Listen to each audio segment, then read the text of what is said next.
Evening peeps, good evening everyone. How's everyone doing? Hopefully you guys are all doing well. Don't forget, if you're new to the channel, like, share, subscribe. Alright, let's start catching up a little bit here.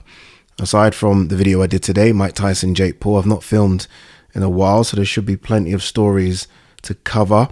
I do want to start with the fight card that I was at on the weekend. Obviously I was in Saudi Arabia for Latino night, and I thought that fight card was fantastic.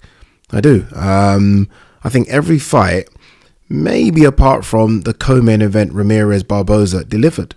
And even that one wasn't bad. It's just because I expected a bit more going into that one.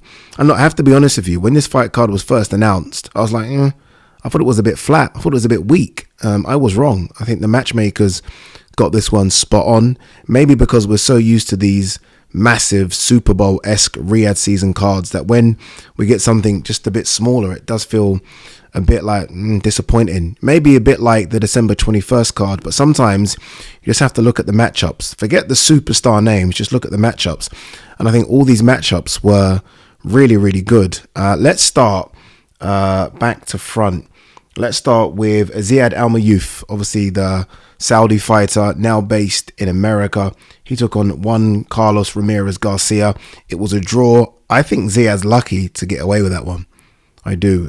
His last fight in LA was a draw as well, but I think it's been overturned because his fighter didn't pass a drugs test. So, yeah, it's going to be tough matchmaking going forward for Ziyad and what they do. I mean, this Juan Carlos Garcia came in with a record of 5-6, and he still caused him a lot of problems. You know what it is? When someone comes in with a record of 5-6, although it's a bad record, it's a losing record, that means he's had 11 fights. And I think we know that these Mexicans are built tough, and Ziyad's only had 6 fights. So, yeah, I don't know. I don't know what they're going to do because, again, you find a journeyman, right? A journeyman's going to have 20, 30 fights. He's just going to be a bit too experienced. And Ziyad doesn't look like he's got the power. Obviously, the boxing experience isn't there. He's learning on the job. It's going to be tough going forward. There is a bit of Campbell Hatton to Ziyad. Like, what do you do with Campbell? Like, what do you do, right? I mean, the one time that they kind of found someone that looked like they were on level playing field, he's been beaten by that person twice. So, good luck to them. Oscar Duarte versus Akhmedov. Batyr Akhmedov. That was war. You know, as that fight was going on, I was thinking that... I was thinking Eddie and Ben Shalom have to be very careful with Dalton Smith and Adam Azim. That's all I was thinking. I was thinking this is their weight class. And these are two guys that are maybe outside the top 10 in the 140-pound rankings. Maybe Oscar Duarte with that win, albeit quite a controversial win, I thought. But maybe with that win, Oscar Duarte jumps in to the top 10. These are two guys that I think beat Dalton Smith and Adam Azim right now. So they have got to navigate these very shark-infested waters at 140 pounds because that's what's around. Like, Akhmedov's record now is, was it 11-4 or something like that? No, 10-4. That looks like a record of someone that you think you can beat. Then you step in there with him and you realize this ain't easy work. Honestly, it ain't easy work. And Duarte fights like a madman. Such a really good fight. Remember, Akhmedov came into this fight on 2 weeks notice. It was supposed to be Kenneth Sims Jr. So that was Akhmedov on 2 weeks notice. Yeah, I know he had a fight scheduled, I think, for December, but he wasn't in fighting shape. Duarte is a problem. He's now grown into the weight. Remember, this is a guy that campaigned at 135 pounds. He's very big and stocky and strong for 140. And it's funny because Adam Azim was actually ringside watching it, and I think even he must have thought, fuck. You know, let's slow this down a little bit before we start talking about world level and world championship fights with both Adam and Dalton. But good win for Oscar Duarte. This one was very interesting. Fun fight. Oscar Collazo taking on Tamanoon Niamtrong, otherwise known as Knockout CP Freshmart. That was his name. The reason he's called that is because he is sponsored by a shopping mall or a shop, I guess like Asda or Tesco, and they're called Freshmart. So his nickname's Knockout CP Freshmart. Long-standing WBA champion, but hasn't really fought anyone for a while. And Oscar Collazo is just, at this stage of his career. Too big, too young, too fresh. Just a bit of everything. Oscar Collazo's got a lot of everything. And I think his big thing is about sort of giving a name to the minimum weight or smaller weight guys. And I think the smaller weight guys have got their respect now, especially in recent years with what fighters like Estrada and Chocolatito and obviously Bam and Sunny have done, and Rungvisai and Quadras. So he doesn't need to think about the younger fighters, the smaller fighters not getting their respect. I think we respect them. I think he should go up in weight. I think he's clearly the number one in that division. In fact, the WBC champion, a guy called Jerusalem, surname, I can't remember his first name, he's beat him already, so I'm not quite sure if he stays around. William Zepeda versus Tevin Farmer. Now look, Zepeda came into this with so much hype. I mean, we were hyping him up all week. 31 fights, 31 wins, 27 knockouts. I mean, it was almost like, I even said, and I'm clearly wrong now, but I said that he could be the best fighter out there that's not fought for a world title. I don't know about that now. And look, I also want to give Tevin Farmer so much credit as well. Tevin Farmer experienced, looked good, looked really good at the weight, obviously got the knockdown as well. It started to get tough for Tevin, I think 7 onwards, but I think he banked so many early rounds, plus a knockdown, that you could have given that to Tevin. Like, you could have given that to Tevin, and maybe should have given it to Tevin. But I don't know if Oscar's now screaming for Zepeda versus Shakur Stevenson after that performance, because Shakur is better than Tevin. Shakur is younger than Tevin. Shakur hits harder than Tevin. Tevin's record, I think Tevin's only got like 8 or 7 knockouts. And Tevin was causing Zepeda all sorts of problems. Don't be wrong, Zepeda came back and maybe nicked it. Had an engine down the stretch like a crazy man. Honestly, he was getting better as the fight was going on, and Tevin was starting to maybe not get worse, but the tank seemed to go quite drastically down from round 8 onwards. But I think Tevin banked enough to take it personally. But I think they're going to have to look at what they do with Zepeda now. All of a sudden, I don't think it's straight, let's run to Shakur. I think maybe you have a look around and maybe you pick off a Frank Martin, maybe, that kind of level, and then you run to Shakur. So I don't expect now to see Zepeda Shakur next. I think Shakur, and I've said this, I think Shakur will fight Joe Cordina next. Just because that's the fight that was going to happen anyway. So why not do it? Why not just give Joe an opportunity? All right, main event, Zurdo Ramirez versus Chris BILLAM-SMITH. As I was watching this fight, as it was starting to unfold, one thing became very apparent in my mind. How good is Bivol? That I know it's crazy, right? I'm watching a fight and I should be focusing on the two guys in the ring, and I was, and we'll get to it. But I was thinking, Jesus Christ, Bivol's good. And some people might say, yeah, but that's because Zurdo was hurting himself to make 175. Maybe, but no one said Zurdo was hurting himself to make 175 when he's beating everyone else up at 175. No one said it then. So you've got to give Bivol credit. It shows that there are world elite fighters, and then there are still levels to that. And Bivol clearly is incredible because Zurdo looked fantastic. Zurdo looked fantastic. Chris BILLAM-SMITH started off very, very strong. And I don't know if he hurt Zurdo, but he definitely worried Zurdo in the first 2 rounds. After that, from rounds 3 to, I'm going to say 10, it was all Zurdo. Zurdo is pivoting, he's spinning, he's making Chris miss. But you know what was very demoralizing, I think, for Chris, is that when Zurdo decided to stay in the pocket, which is what Chris is all about, right? Chris knows when it comes to a boxing match, he can't compete with Zurdo. Like, just on boxing ability, no. But in terms of size and roughing him up and fighting on the inside, that's Chris BILLAM-SMITH's thing. That's his thing. That's what he does. And Zurdo was able to do that and at times be better than that at Chris. And I was like, wow. Honestly, I was super impressed considering, yeah, Zurdo is now a relatively big cruiserweight. He came in the ring around 220, but Chris was definitely the bigger man in the ring by some distance. I'd say Chris came into that ring closer to 230. So he was definitely the bigger, stronger guy. A guy that's had bigger wins at cruiserweight, more experience at cruiserweight. And Zurdo just shut all that down. I thought Zurdo that might be the best performance I've ever seen him in. Might be. I thought he looked spectacular His combination punches were fantastic. He knew when to go to the body. He knew when to kind of set Chris up. But it's the way he kind of just span and pivoted Chris. Like there was a few times where Chris was just falling in, and Zurdo was he's there and then he's not there. And I'm like, oh my God, this guy's really good. And I think I underestimated Zurdo a little bit. I really do, because he was a bit better than I thought he was going to be. Like all week he was, I think Chris Mannix was asking him, how do you win this fight? And he's like, just throw a lot of punches. And I was like, okay. No, he almost seemed a bit cocky. Like he was smiling in the face-offs. He kind of had this, maybe he's not smiling. Maybe it's just his face, but it looked like he was almost smiling, like he's here, he's enjoying himself. And I'm like, these guys are underestimating Chris, you know. And look, they obviously knew something we didn't know, because they had their way. Chris had some success. I think round 10, there was a time when I was looking over at Shane thinking, okay, you might need to pull him out here. And look, Shane gave him the benefit of the doubt, right? It's a unification fight. It's a big fight. You don't really want to pull your guy out. And I'm happy in the end he didn't.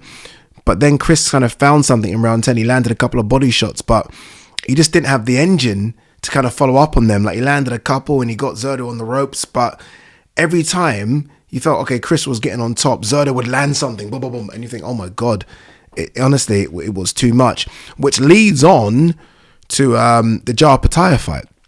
And before all of you jump at me saying Jai's got a fight coming up, he's got his manager, I know that, but fuck all that. I don't care about that for now. I just want to focus on how Jai versus Zurdo would play out.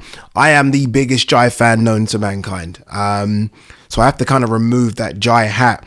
And just from a stylistic standpoint, how does this one play out? And I think Jai lights him up. You like the curveball I just threw you there. No, honestly, I think Jai is too much. Jai's too much. You know, one thing about Gulamarian, and you can chuck Joe Smith in there as well, and obviously Chris BILLAM-SMITH, the one thing they've all kind of got is slow feet.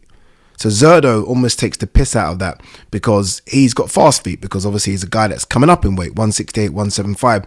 He's used to fighting guys that are a lot faster. He looks at these guys as being almost stuck in sand. That ain't Jai.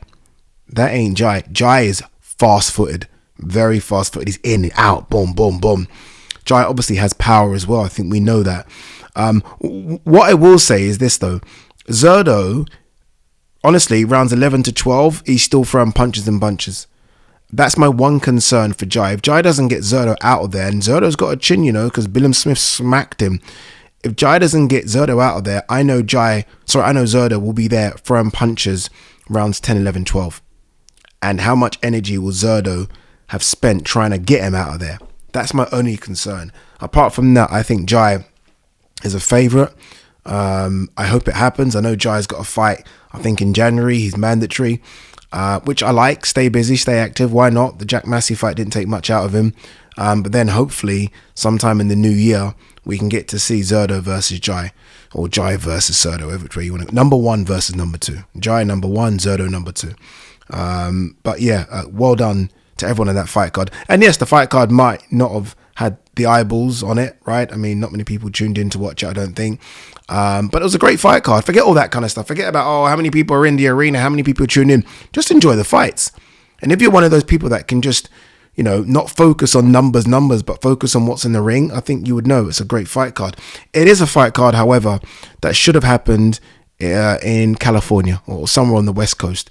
And then it would have done a small stadium like that. It's funny. I actually think in hindsight, they should have switched this card and the card they did in the BMO Stadium. Like the BMO Stadium card had the kind of names where I think it would have done good numbers in Riyadh. Terence Crawford, Andy Ruiz, Jarrell Miller, David Morrell, etc., right? I mean, I think that would have been a fantastic Riyadh season card. And this card would have done amazing in LA. That's just my thoughts on it.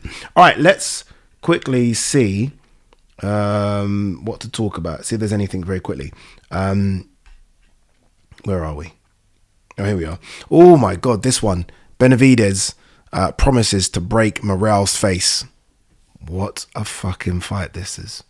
This is the fight of 2025, and I don't know what fight can be made to top it. Honestly, in terms of intrigue, this is the one. I mean, obviously, look, if Gervonta Shakur gets made, then yes, of course. But this, for me, or Spence Crawford. In fact, I can name a few. But this right here is, I saw the face-off they did. Benavidez looks big. It's funny, you know, some people obviously don't understand the size of these people. Like, I must have seen that face-off video and I said, oh my God, Benavidez looks 200, 220. Everyone was like, oh, no chance. And I'm like, do you know the size of these people and what they walk around at? You know, I can give you a good example. Gilberto Ramirez.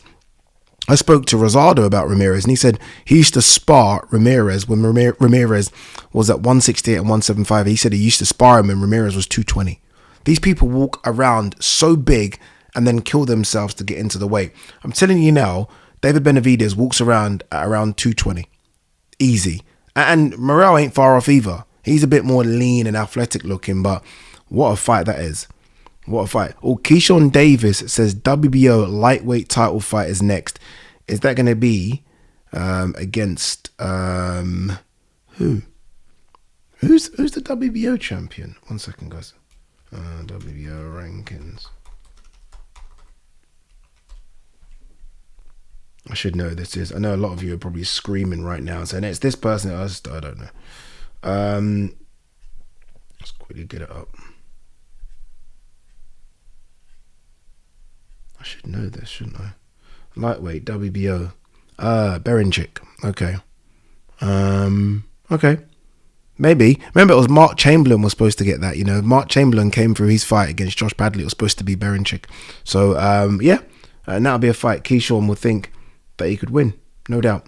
No doubt. Vidal Riley edges closer to Isaac Chamberlain's showdown. I like it. Not mad at that because I think Vidal Riley's a fantastic fighter. Honestly, I really do. I think he's a very good fighter. I like the matchup. Isaac Chamberlain's been in some tough fights of recent. Obviously, Jack Massey type fight was tough physically. So was the Chris Billam-Smith fight physically. So hopefully there's something left with Isaac, but those fights do take it out of you. So we'll see. We'll see. I make Vidal the favourite in that one. Derek Chisora, Jarrell Miller looking likely for February 8th. That's war, isn't it? Jesus Christ, man. That's just brain cells, isn't it? Like, And by the way, February 8th isn't a Riyadh season card, as you guys know. So that's a fight that will happen here. I'm guessing Queensbury. Yeah, Queensbury. Very intrigued. That the presser is going to be interesting between those two. Very intrigued as to how that does in terms of bums on seat. Like the interest that fight fans will have for that one. Don't know. Andre Ward is the latest boxer to express an interest in fighting Jake Paul. I don't think Jake will take that fight. I think that's a fight that would get the tick from the boxing public. Andre's not fought for 7 years. He's now 40. I still think the boxing public would accept that. I don't know if Jake would risk that. I don't know. I don't know if he'd risk Tony Bellew. I don't know if he'd risk Carl Froch. I'm not sure if he'd risk any of those type of guys. Yeah, okay, here. Jai Opetaia's mandatory defense against Hussein Sin Cara set for January the 8th. Never heard of that guy in my life. Never heard of that in my life. You see that Ryan Garcia is fighting. Ryan Garcia is having an exhibition fight.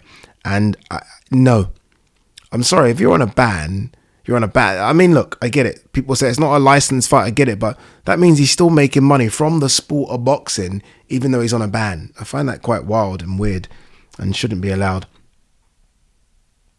Lyndon Arthur calls Ben Whittaker a clown and says he can't back up his talk. Look, Ben's back's against the wall at the moment and, you know, he's going to have to come out swinging.